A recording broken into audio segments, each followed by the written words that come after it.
Exams नजदीक आ रहे हैं और जैसे जैसे एग्जाम सर पे आता है ना, वैसे वैसे स्टूडेंट के मन में चाप आता है, मन में चाप, सर पे चाप। और वो चाप है कि भूलते जा रहे हैं, ये पढ़ रहे तो वो भूल जा रहे, वो पढ़ रहे तो ये भूल जा रहे। ये जब सेशन शुरू होता है ना, शुरुआत के महीने, 2 महीने, 3 महीने, 2.5 महीने, तब ये चाप नहीं आता। लेकिन जैसे एग्जाम के लास्ट के 2 महीने, 1.5 महीने बचते हैं ना, तो ये भयंकर वाला चाप आता है जो अनएक्सपेक्टेड था, जीवन में बहुत कम हुआ था, अब होना शुरू हुआ। ये पढ़ रहे तो ये तो याद हो रहा है, पुराना वाला उड़ गया, और उसको पकड़ के पढ़ रहे तो वो याद हो गया, ये उड़ गया। क्या करे? हाँ, क्या करे कि ना करे कि कैसी मुश्किल है, कोई तो बता दे इसका हल ओ मेरे भाई, ओ भाई। तो इस प्रॉब्लम का इकलौता सॉल्यूशन है कि आप मेमोरी पे और वर्कआउट करिए, क्योंकि जो प्रॉब्लम आपके साथ हो रही है वो आपकी बीमारी नहीं है, एग्जाम्स का यूजुअल ट्रेंड है। ऐसा सबके साथ हो रहा है। वो अकाउंट्स अभी पढ़ रहा है तो अकाउंट्स रिटेन रह रहा है, ऑडिट इवेपोरेटेड। जब ऑडिट पकड़ के पढ़ रहा है तो ऑडिट याद रह रहा है, लॉ इवेपोरेटेड। जब लॉ पकड़ के पढ़ रहा है तो लॉ तो याद हो रहा है, लेकिन उधर से टैक्स उड़ गया। एक को मनाओ तो दूसरा रूठ जाता है, ये हालत है, और ये सबके साथ होता है। तो इसमें आप वैसे ऐसे हैप्पीजार्ड मत होइए, यार ये मेरे साथ क्या हो रहा है, सबके साथ यही होता है। तो ऐसे में सोल्यूशन क्या है? सोल्यूशन ये है कि जब अब आप पढ़ो तो कुछ एक्स्ट्रा एफर्ट लगाओ कि वो आपको रिटेन रहे, और उस एक्स्ट्रा एफर्ट का नाम है कुछ कोडिंग्स, कुछ निमोनिक्स, कुछ वर्ड्स, कुछ कैच वर्ड्स, कुछ म्यूजिक, कोई इवेंट के साथ उसको कनेक्ट करो, कुछ डालो जिससे वो तुम्हें एग्जाम के दिन तक रिटेन रहे, और बाद में तुम्हें आश्चर्य होगा कि एग्जाम के बाद भी तुम्हें रिटेन रह रहा है। ऐसा ही हम लोग एफर्ट लगाएंगे अब, ठीक है? एक एक करके हम लोग सेक्शंस उठाएंगे और चेक करेंगे कि क्या हमें याद है। यदि याद है तो वेल एंड गुड, याद नहीं है तो फिर हम लोग इसमें कुछ अटैच करेंगे, क्या? निमोनिक्स, और उसके बाद वो हम उसको उसके थ्रू पकड़ के रहेंगे। ध्यान रखना, निमोनिक्स जो बनाता है उसको सबसे बेसी सपोर्ट करता है, निमोनिक्स जो सुनता है उसको कोई सपोर्ट नहीं करता, और निमोनिक्स जो एक्सेप्ट कर लेता उसको सपोर्ट करता है। जैसे निमोनिक्स सब के सब फालतू बकवास, कोई मतलब के नहीं होते, सेंसलेस होते हैं, लेकिन निमोनिक्स आप एक्सेप्ट कर लोगे तो वो यूजफुल हो जाएंगे। यदि आप सिर्फ सुनोगे, सर बोल रहे थे हम सुन रहे थे, नहीं अच्छा है, मेहनत किया अगला, नहीं मेहनत करता है अगला, बहुत मेहनत करता है, यदि आप मेरे को इवेल्युएट कर रहे हो तो कोई फायदा नहीं होगा, सिर्फ मेरा फायदा होगा। और यदि आप उसको अपने काम के लिए, नहीं ये मेरे को याद नहीं हो रहा था, मेरे को इसी से याद करना है, जब आप उसको एक्सेप्ट कर लेंगे तो आपके काम करेगा।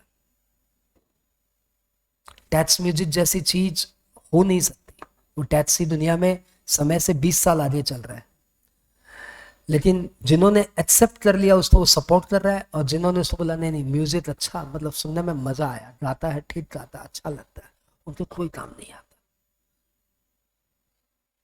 जिन्होंने उसको एक्सेप्ट कर लिया कि मेरे को इससे याद करना है, उनको बहुत काम आता है, ठीक है? तो ये भी एक एफर्ट है जो समय से 2-1 साल आगे है, लेकिन ये बहुत काम आएगा तुम यदि इसको कैच कर लो तो। समय से आगे चलना थोड़ा डिफिकल्ट होता है भाइयों। तो आओ पीजीबीपी के एक एक करके सेक्शंस उठाए और उसे याद करें, ठीक है? तो सबसे पहले पीजीबीपी का सेक्शन है 28। सेक्शन 28 में 10 पॉइंट दिए हुए हैं, 11 पॉइंट दिए हुए हैं, और ये बोला हुआ है कि these income are taxable under the head PGBP. पहले बताओ कर क्या रहे हैं, कर क्या कर रहे हैं, कर क्या रहे हैं? याद कैसे हो इस प्रॉब्लम का सोल्यूशन निकाल रहे हैं। दिमाग में क्लियर है?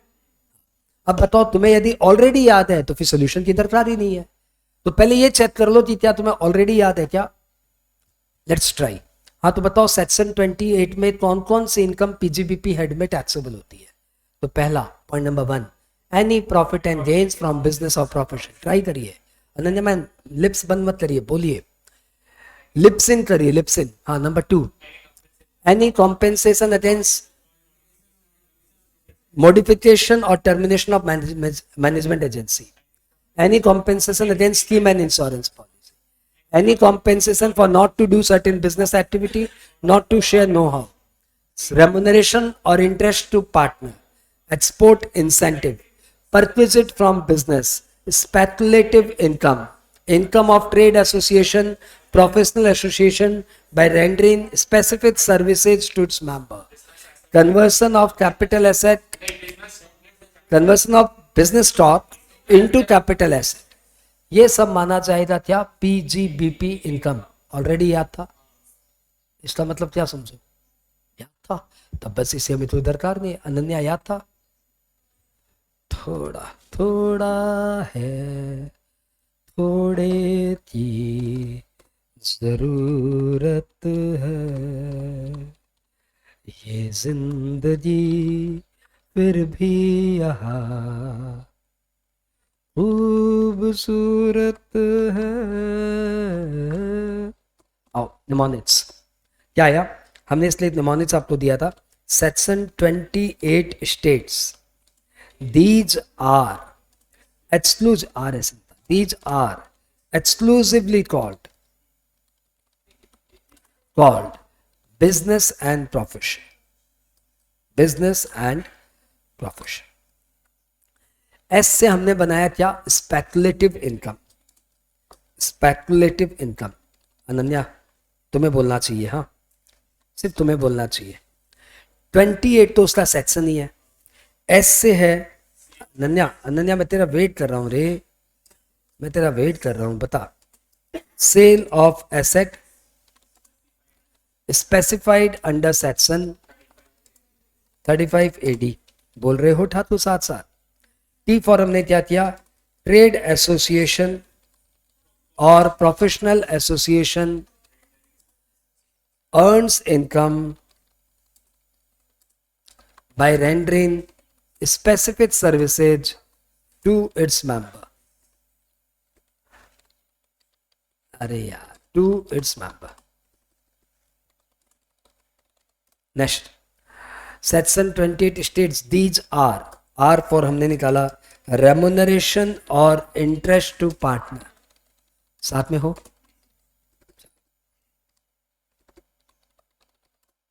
आर के बाद था ई फॉर हमने बनाया एक्सपोर्ट इंसेंटिव. फिर सी से हमने 4 पॉइंट डाल दिए. 4 point.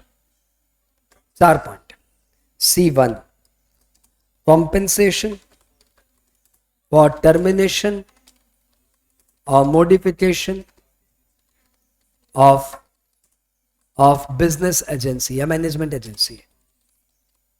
C2 compensation against scheme and insurance policy. Sir आपकी compensation की स्पेलिंग रॉन्ग हो रही है. हाँ ठीक है चल. C3 compensation for not to do certain business activity or not to share a know-how. Next C4 conversion of stock into capital asset. Section 28 states these are called business and profession. तो B for any. अच्छा B, इसको B भी डाल सकते हैं. इसको B से भी डाल सकते हैं. Business stock converted into capital asset.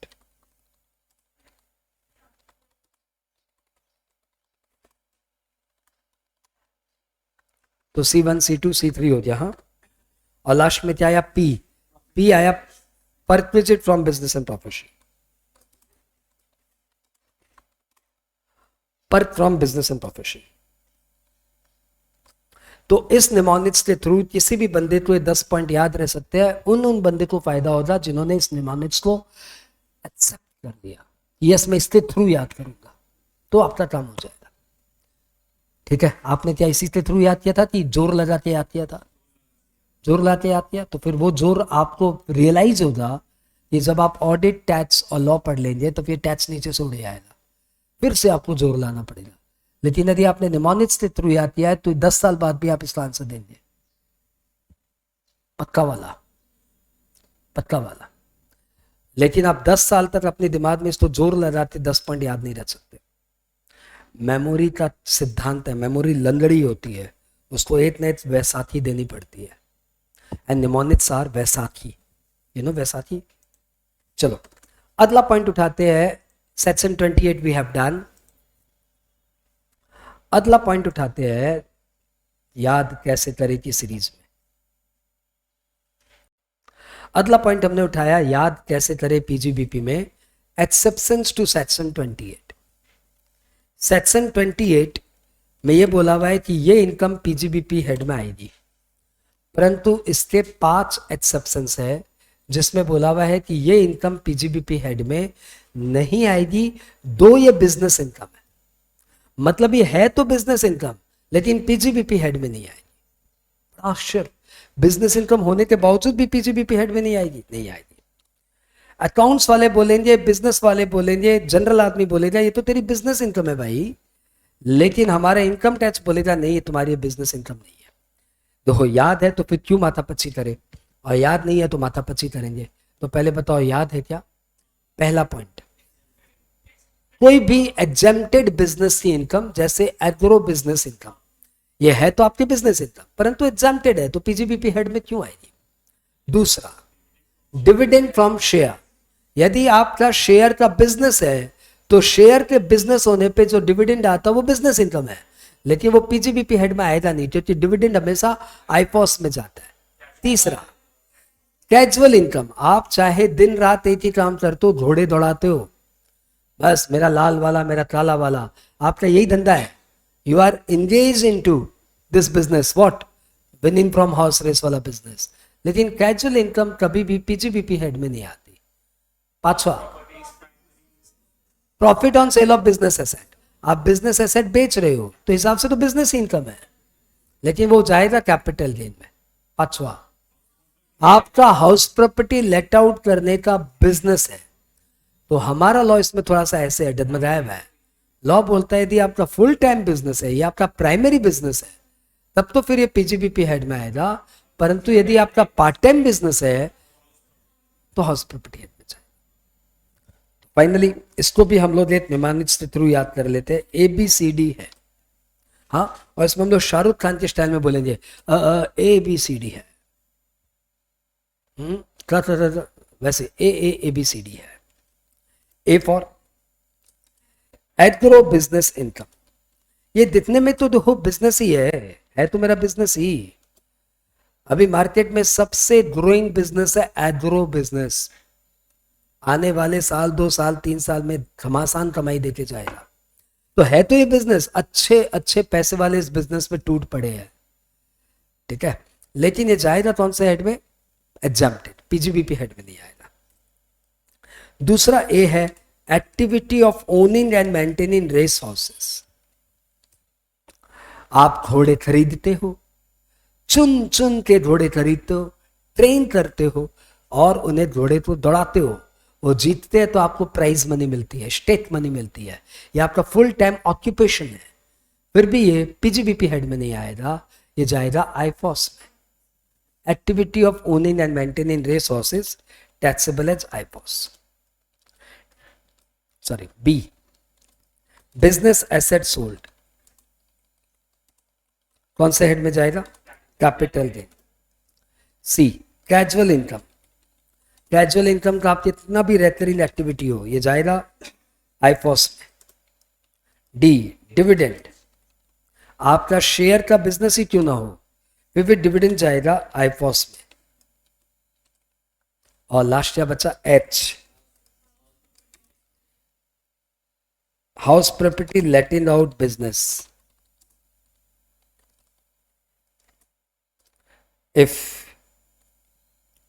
Primary business, primary मतलब if substantial income is from such business,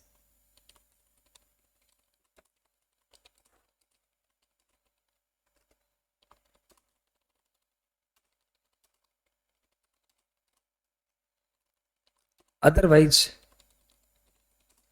taxable as IFOS। क्या IFOS? Income from house property.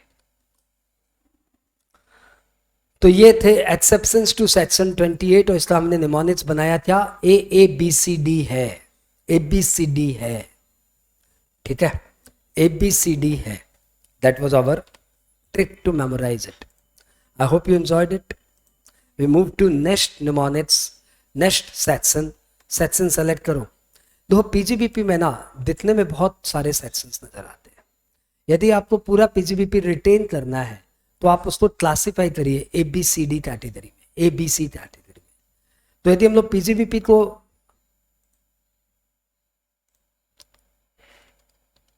PGBP sections का एक समरी बनाए तो 28 खास है, एक्सेप्शंस टू 28 खास है, ठीक है. एक सेकंड मुझे टाइम दो. ये एबीसी करना बड़ा ही वो काम है जिसको बोलते हैं ना, मतलब बहुत ही रिस्की काम है. तो सेक्शन 28 जो है ना वो तो खास है, एक्सेप्शंस टू 28 भी खास है.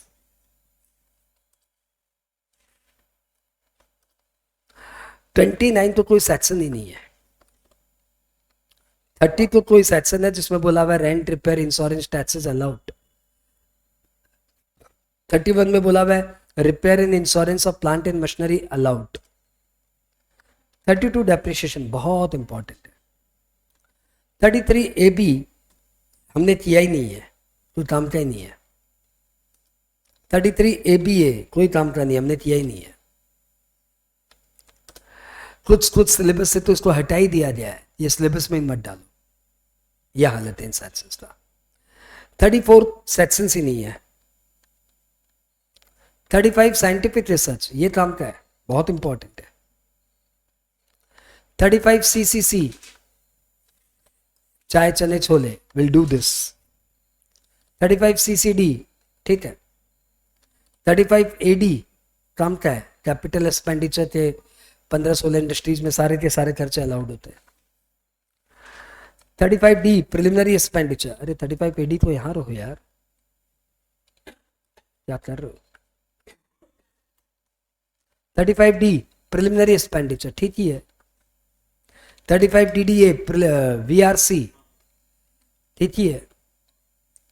35 डी दो दिल डीडी अमालगमेशन डीमर्जर एक्सपेंडिचर, कोई काम का नहीं है. 36 पूरा series B category. 37(1) always evergreen, सारे खर्चे यही तो अलाउड होते हैं. 40A income tax disallowed, payment to resident without TDS 100% is allowed, payment 30% is allowed, payment to non-resident without TDS 30%, 100% is allowed. छपरा चलो आगे, ठीक ठाक.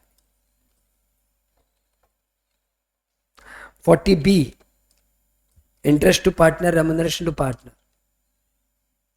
40A2 अपने को double, excess to related person disallowed. 40A3 cash payment in excess of 10,000 disallowed. 41 deemed income. 42 कोई section ही नहीं है.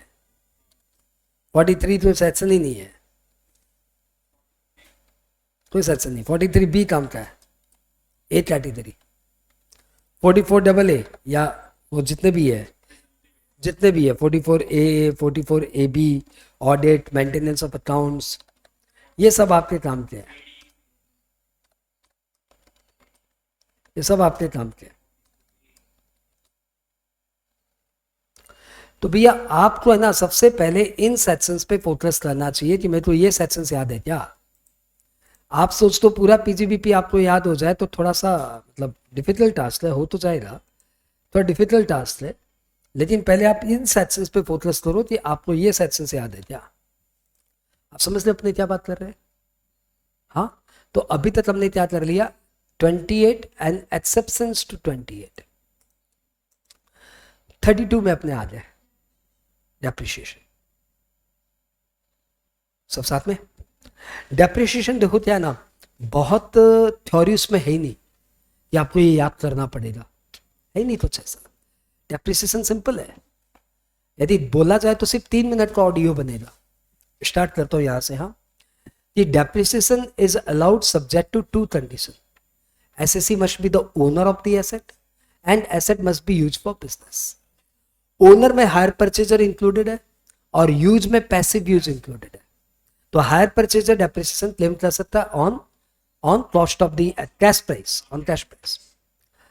डेप्रिसिएशन में ब्लॉक ऑफ एसेट पे डेप्रिसिएशन चार्ज होती है और सिर्फ 5 तरह के ब्लॉक है।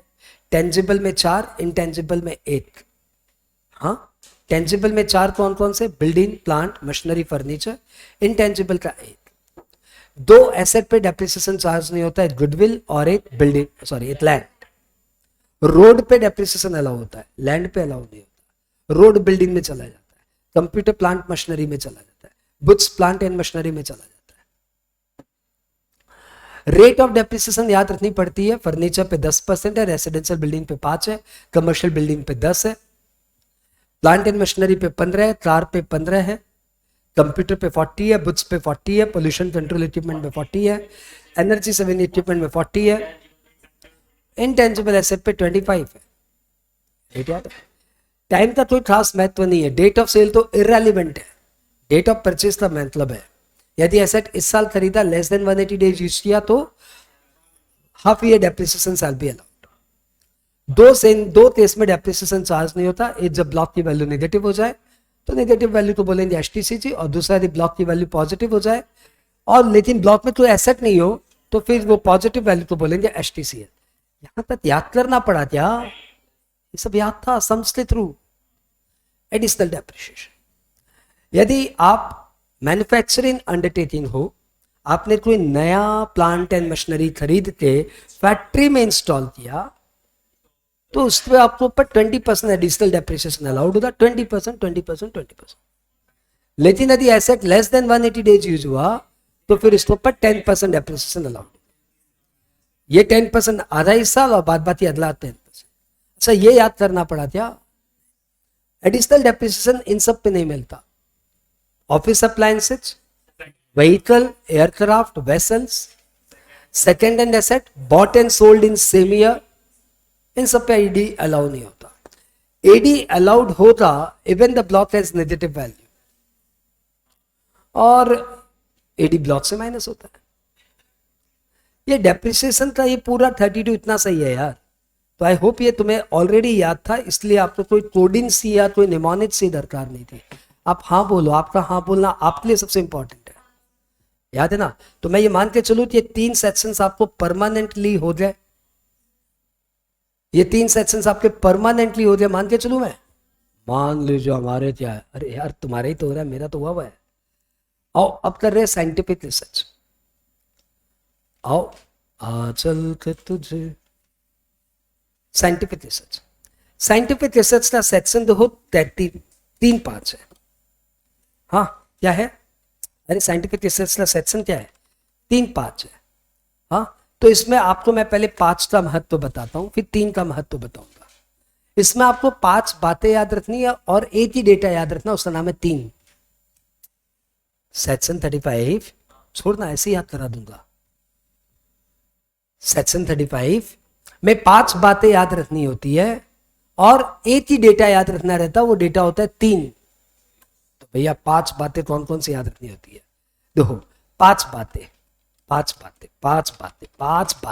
पहली बात, साइंटिफिक रिसर्च लिए कोई भी कैपिटल एक्सपेंडिचर करो एक्सक्लूडिंग लैंड, भले वो prior to commencement, after commencement, कुछ भी 100% अलाउड है। ये बात याद होगी? ये तो याद ही थी सर। दूसरा, कंट्रीब्यूशन फॉर एसआर, चाहे वो साइंटिफिक रिसर्च, सोशल रिसर्च या स्टैटिस्टिकल रिसर्च, 100% अलाउड। ये बात याद होती? ये तो याद ही थी।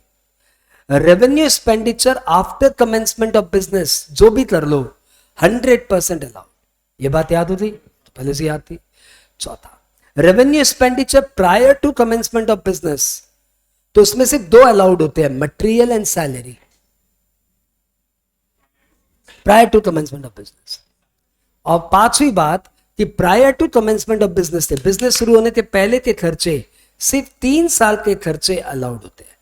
Expenditure incurred within 3 years from date of commencement of business shall be accumulated and allowed in the year of commencement of business. तो डेटा सिर्फ एक याद रखना पड़ा, कौन सा? 3 साल। इसलिए 3 और 5 का मैंने डुओ बनाया। 5 बातें याद रखनी है और 3 साल।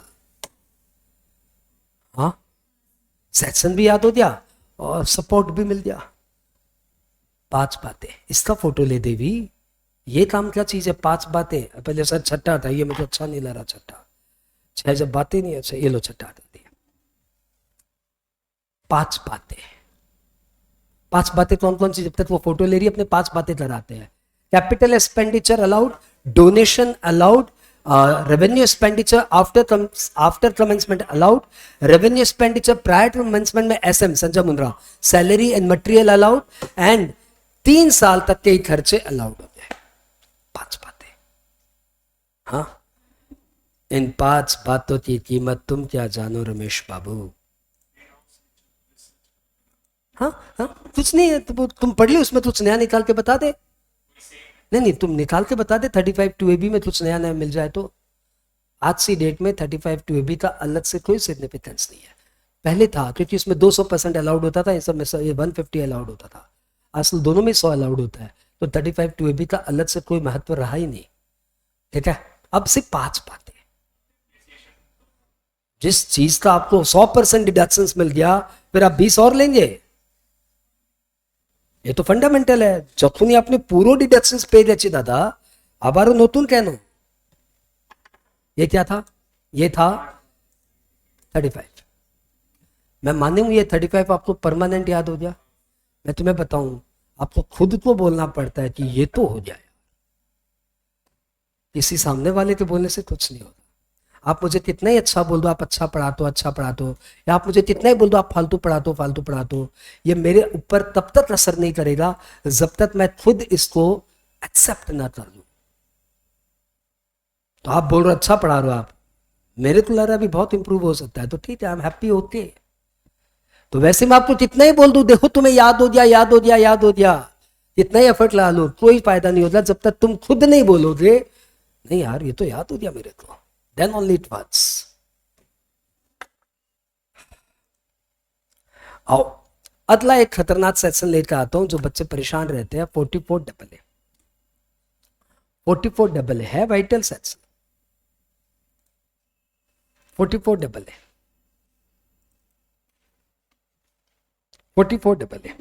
तुम्हें याद है 44AA क्या है? अकाउंट्स नहीं अकाउंट्स। बिजनेस वालों को अकाउंट्स का बहुत झमेला है। तो पहले ये बिजनेस वाले पूछते हैं कि क्या बताओ, तो हमें तो अकाउंट्स मेंटेन करना पड़ेगा क्या? तो भैया हम बोलते हैं कि हम आप लोगों को 2 कैटेगरी में डिवाइड करते हैं। एक जो प्रोफेशन करते हैं और एक जो बिजनेस करते हैं। एक जो स्पेसिफाइड प्रोफेशन करते हैं और एक जो बिजनेस करते हैं। अच्छा चल तेरी बात भी मान लेते हैं, अदर प्रोफेशन करते हैं। चीजें तो सिंपल बनाना यार।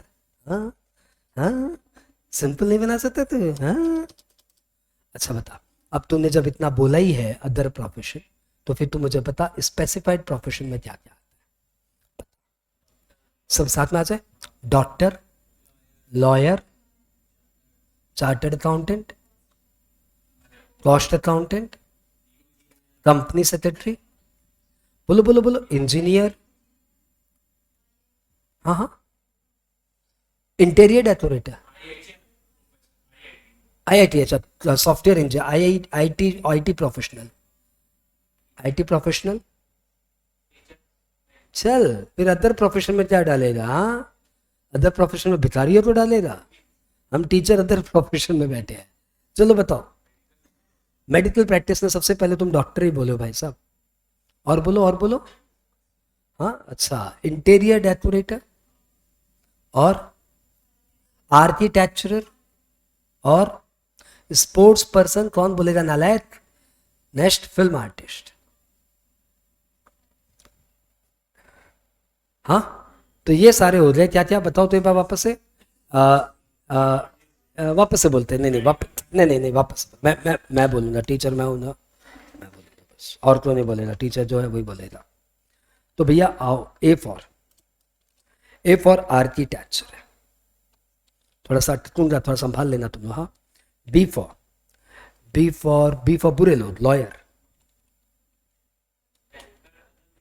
हाँ हाँ, बैंकर। बैंक कोई प्रोफेशन नहीं करता, बैंक बिजनेस करता है, बैंक प्रोफेशन करता है, जो जॉब करते हैं। घंटों तो बुरे लोग, ये लॉयर बनेगा। C for CA, CS, CMA। D for doctors. E for engineers. मैं बना रहा हूं, समझा ना, तुम्हारी तरह बकवास नहीं कर रहा हूं यहाँ पे। F for film artist. मैं यहाँ पे कोशिश कर रहा हूँ याद कैसे हो, यहाँ पे अपना क्वेरी सेशन ला रहा है। क्वेरी सेशन इतनी देर कुछ नहीं पूछ रहा था। नहीं, film artist. G for EF। G for great Kohli. King Kohli होता है, चुप रहे, ग्रेट कोहली, ग्रेट कोहली। और ABCDEFG, और क्या बचा, home. H for home decorator, interior decorator, home decorator. Sir home interior decorator होता है, हाँ ठीक है पापा, वही। मोटा मोटी सब कवर हो जाए। अरे बोलो बोलो, doctor, lawyer, CA, CS, CMA, engineer, IT professional, और ये ID क्या था, interior decorator, architecturer, sports and film artist, सब कवर हो जाए सर। GHI, आई से तो आई थे ना वो, IIT, IT प्रोफेशनल। तो इस तरीके से आपको ABCDEFGHI करने से स्पेसिफाइड प्रोफेशन का सारा नाम याद हो गया। हो गया क्या? अब भाई से पूछते, भाई क्या पूछ रहा था? सुनो, यदि आप फिल्म आर्टिस्ट हो तब तो आपकी music is a specified profession, और आप संजय मुंद्रा की तरह टैक्स म्यूजिक वाले हो, या ऐसे ही रोड पे खड़े होकर आप गाते हो ये अंजना में बाबा दुआरे पे माँ, कैसे आई गोरी तो हरि धर्मा, तो you are not a professional, ये अदर प्रोफेशन आ जाए। यहाँ पे म्यूजिशियन के लिए अलग से कोई पॉइंट नहीं है।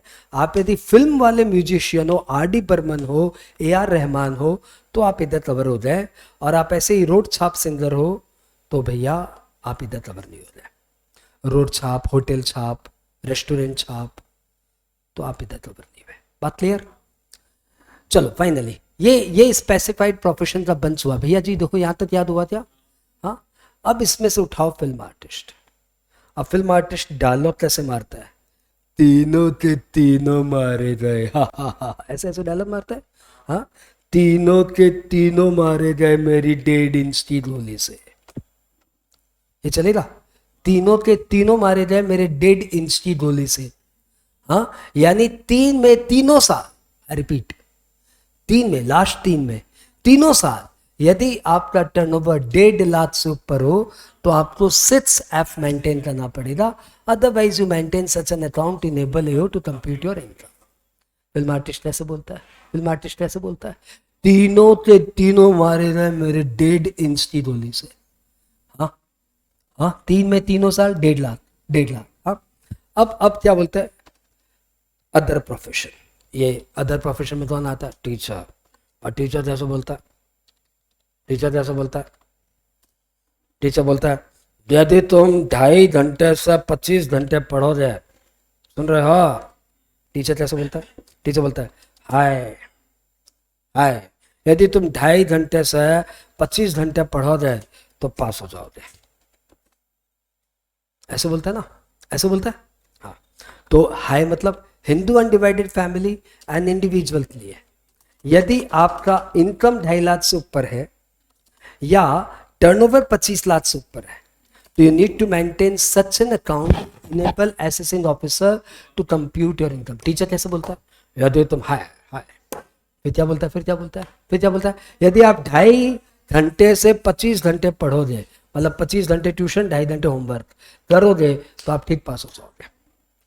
हाँ, और अदर के लिए क्या नियम है? अदर के लिए नियम है, यदि आप 1 घंटे 20 मिनट पढ़ोगे, 1,20,000 है, हाँ 1,20,000 और 10 लाख है। ये 1,20,000 और 10 लाख आपके एग्जाम में पूछे रहे नहीं, आपके एग्जाम में इंडिविजुअल एचएफ पे फोकस है, तो आप हाई पे फोकस करो। क्या 2.5 लाख से 25 लाख, 2.5 लाख इनकम एक्सीड कर दिया पिछले 3 में से 1 भी साल, टर्नओवर पिछले 3 में से 1 भी साल 25 लाख को एक्सीड कर दिया, दोनों में से एक भी एक्सीड कर दिया, तो आपका अकाउंट्स मेंटेनेंस कंपलसरी हो जाएगा। ठीक है क्या? कौन सा सेक्शन चल रहा है? 44AA accounts 44AA।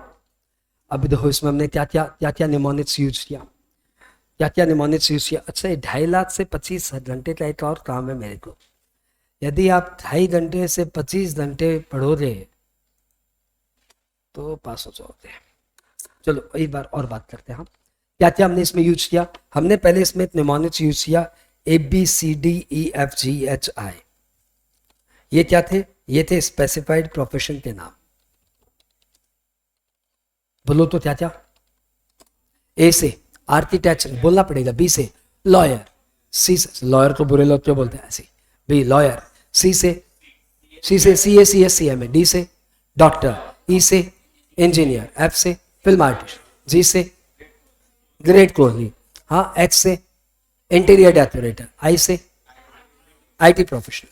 यदि ये तीनों के तीनों साल 1.5 लाख से ज्यादा रिसीट लिया है तो इनको अकाउंट्स मेंटेन करना पड़ेगा एज पर 6F, अदरवाइज नॉर्मल अकाउंट। और अदर प्रोफेशन टीचर कैसे बोलता है? बिजनेस या अदर प्रोफेशन टीचर कैसे बोलता है? 2.5 लाख 2.5 घंटे से 25 घंटे पढ़ोगे तो पास। 2.5 घंटे से 25 घंटे यानी 2.5 लाख की इनकम हो जाए या 25 लाख की टर्नओवर हो जाए पिछले 3 में से एक भी साल, तो आपको अकाउंट्स मेंटेन करना पड़ेगा। फिर ये 25 से आप एक डेटा और याद रख लेना, यदि नहीं मानोगे तो 25,000 का थप्पड़ खाओगे। 25 से एक डेटा और याद रख लेना, नहीं मानोगे तो 25,000 की पेनल्टी है। हाँ बोलो। तीनों मारे गए। 44AA इरेज मारू, मतलब ये हो गया। अब आओ एक और सेक्शन याद करते हैं, 43B। याद कैसे हो? टॉपिक चल रहा है 43B, बड़ा ही क्रूशियल सेक्शन है।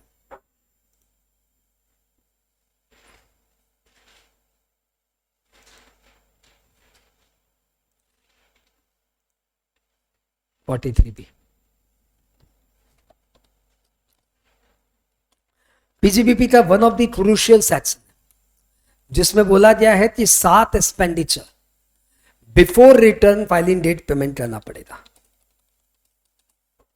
देखो अपने आप में जो दास्ता बयां कर दिया ये, हाँ 7 expenditure before return filing date payment करना पड़ेगा, और इसका नाम हमने रहा 43B। 7 expenditure before return filing date pay करना पड़ेगा, 43B। बताओ सेक्शन कंटेंट याद करा रहे कि कंटेंट सेक्शन याद करा रहा है? सर दोनों एक दूसरे को याद करा रहे, कॉम्प्लीमेंट्री। 43B क्या? 7 expenditure before return filing date के पेमेंट करना पड़ेगा। अब 7 एक्सपेंडिचर के नाम याद है क्या? दो नाम याद है तो क्यों मेहनत कर रहे हो, क्यों मेरे से मेहनत करवा रहे हो? बोलो याद है, बस खत्म बात। बी से मैंने बिग बनाया और मैंने बोला बैंक को लेते 3 पॉइंट है। ई एम्प्लॉय बनाया, एम्प्लॉय को लेते मेरे पास 3 पॉइंट है, बैंक को लेते 2 पॉइंट है, और गवर्नमेंट को लेके मेरे पास 2 पॉइंट है। पहला बैंक को लेके 2 पॉइंट बोलता हूं, bank interest to bank, and हाँ PFI भी इधर आ जा, and interest to cooperative bank.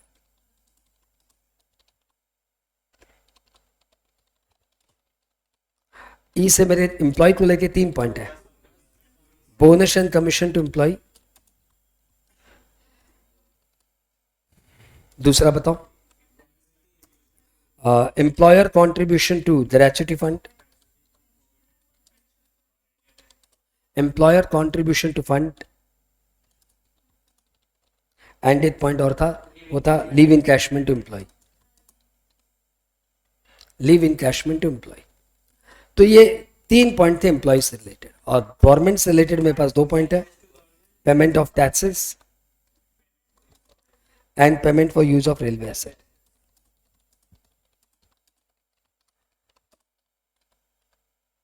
तो ये 7 एक्सपेंडिचर यदि आप रिटर्न फाइलिंग डेट के पहले पहले पे कर दोगे तो इस साल अलाउ, नहीं तो फिर जब पे करोगे तब अलाउ। बताओ ये याद हो गया क्या? याद हो गया? हाँ बोलो। या तुम्हारा चेहरा नहीं बोल रहा, खाली तुम्हारा मुंह बोल रहा है। याद हो गया क्या ये 7 एक्सपेंडिचर? सब पहले से याद था। Good, very good, very good, very good, very good, very good, very good. कुछ और लेते आते हैं, 48 लेते आते हैं। आज का लास्ट, आज पूरा तो करा नहीं पाऊंगा तो आज का लास्ट। फिर ऐसे बीच बीच में कोई पॉइंट उठाएंगे उसको याद करेंगे। मतलब रेगुलर क्लास तो नहीं, डेडिकेटेड क्लास थे, लेकिन बीच बीच में कोई भी पॉइंट उठाएंगे और याद करेंगे। तो आज हम लोग एक पॉइंट और उठा रहे हैं, क्या नाम है? 40A3। 40A3 40A3 40A3 में क्या बोला हुआ है? अरे बोलो ना, 40A3 में क्या बोला हुआ है? 3 बातें आप ध्यान रखना। यानी 10,000 रुपए से के खर्चे आप इन 3 तरीके से कर सकते हो। कौन कौन से 3 तरीके? अकाउंट पे चेक, अकाउंट पे चेक और ड्राफ्ट, हाँ, electronic clearing system, other notified mode. Crypto से पे कर सकते हो? नहीं, जो नोटिफाइड मोड है वहीं से पे कर सकते हो। क्रिप्टो से पे कर देना मन हो रहा है, नहीं नहीं नहीं कर सकते। 10,000 के अंदर अंदर का कर सकते हो। तो कोई भी पेमेंट 10,000 से ऊपर का हो तो आप सिर्फ 3 मोड से पेमेंट कर सकते हो, अकाउंट पे चेक और draft, ECS electronic clearing system और अदर नोटिफाइड मोड। ठीक है, लेकिन एक एक्सेप्शन है।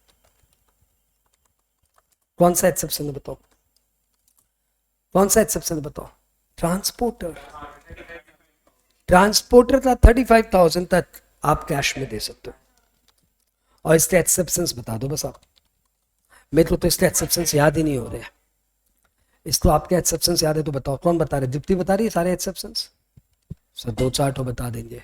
अच्छा एक एक करके बताओ। मैं बुत में चला जाता हूँ ना, एक एक से किससे पूछूंगा?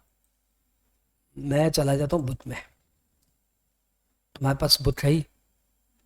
PGBP 2 में मिल जाएगा? वन में? नहीं वन में नहीं मिलेगा, वन में तो मिलेगा नहीं।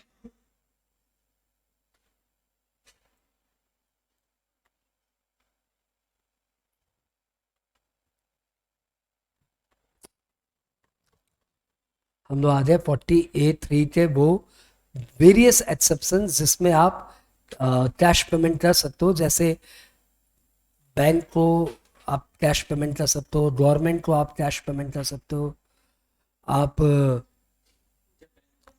जिस दिन बैंक क्लोज है या फिर ये जो आ गया 40A3 के एक्सेप्शंस।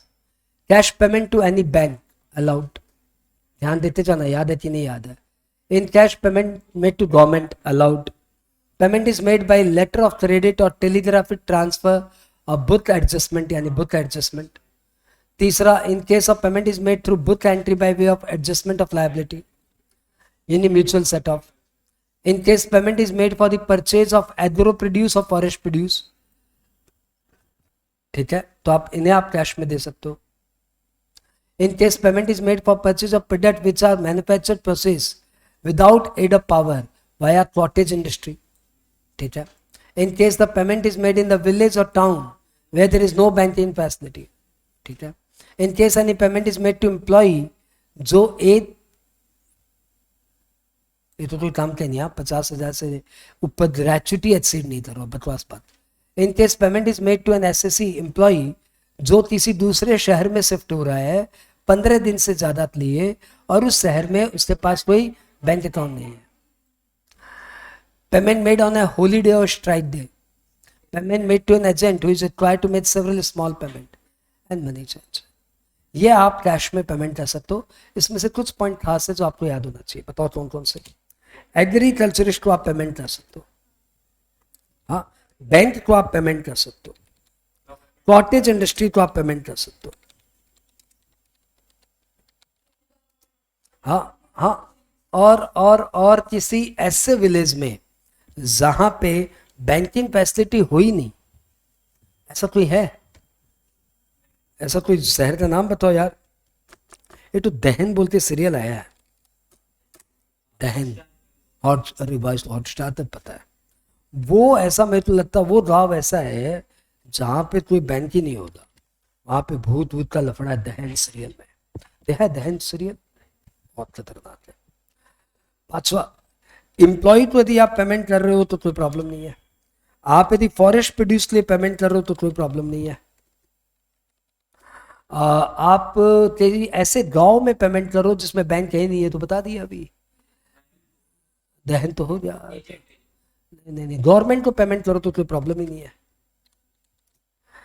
ABCDFGH, आप कोई हॉलीडे के दिन पेमेंट करो तो कोई प्रॉब्लम ही नहीं है। और आप तीसी, अरे आई से क्या लाऊं, आई से क्या लाऊं, तुम लोग तो मदद ही नहीं कर रहे हो यार।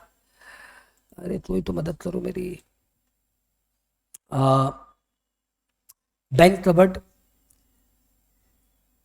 Government covered, letter of credit या टेलीग्राफिक ट्रांसफर, या ठीक है, बुक एंट्री मेरी रह गई, और कुछ रह गया क्या?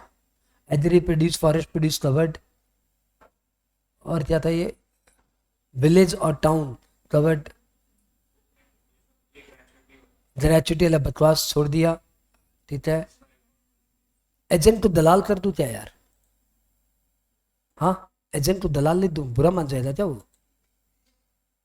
एक बार एजेंट को दलाल लिख देता हूँ, making the payment to dalal who is making several small payment on your behalf। तो भैया देखो मोटा मोटी सारे पॉइंट कवर हो जाए। आप बैंक और बुक एंट्री एक साथ रख दो, इस तरीके के पेमेंट आप कैश में कर सकते हो। बात ये आपको जो भी पेमेंट करना है चेक से करना है। तो 48.3 तो बेसिकली प्रैक्टिकल सेक्शन है। हाँ, इसमें तो बेवजह थ्योरी एक्सेप्शन से कारण आ गई, और जो आज उसको हमने ABCDEFGH से कवर अप कर लिया। तो 48.3 में 3 तरीके से आप 10,000 से ऊपर का पेमेंट कर सकते हो। और एक इकलौता एक्सेप्शन है, ए फॉर इकलौता एक्सेप्शन, दैट इज ट्रांसपोर्टर। और कुछ एक केसेस में आप कुछ भी पेमेंट करो कैश में, कोई मना नहीं कर रहा है, और उनका नाम है ABCDEFGH।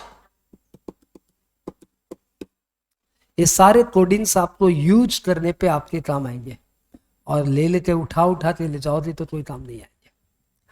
आज की क्लास हमने यहीं पे होल्ड की, फिर मिलेंगे अपने